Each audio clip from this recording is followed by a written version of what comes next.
When you get your first job, it feels like everything finally starts. Naana kay kwarta, your own choices, and for the first time, you can enjoy the things that you once waited for.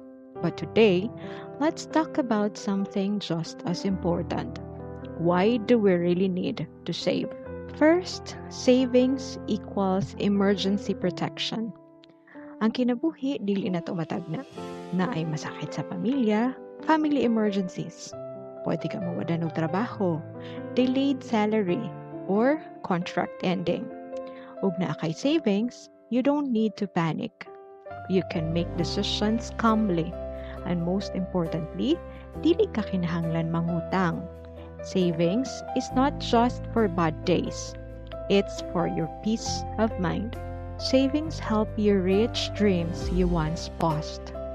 Kasagaran sa mga adults na ay mga personal na mga pangandoy nga wala una nakabuot tungod sa kawadon. Taking your course nga gusto gyud nimo. Starting your own business.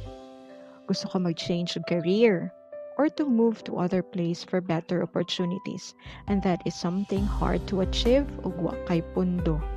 Savings will later on give you options and freedom to choose, not just to survive.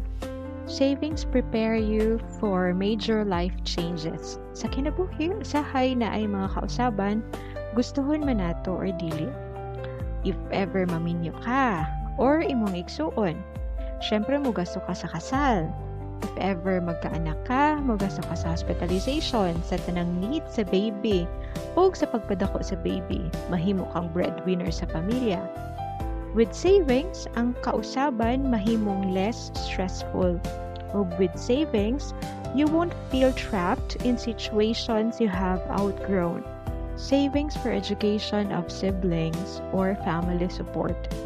This is very real for many young adults. Magpa-eskwela o igsuon, ug musuporta sa ginikanan. Savings allow you to help without sacrificing yourself. Savings are also for fun. Yes, allowed ka nga i-enjoy ang kwarta nga imong gihaguan. Savings are not just for survival. They are also for travel sa mga dream destinations nimo. Watch movies, concerts, hobbies, eat, buy clothes and gadgets. Small joys that will make your life worth living. But it should be planuhon, ipunan, dili dinali-dali, ug labaw sa tanan, dili kinahanglan utangon. Aron human sa imuhang tanang gasto, it will give you satisfaction, guilt-free, ug walay stress.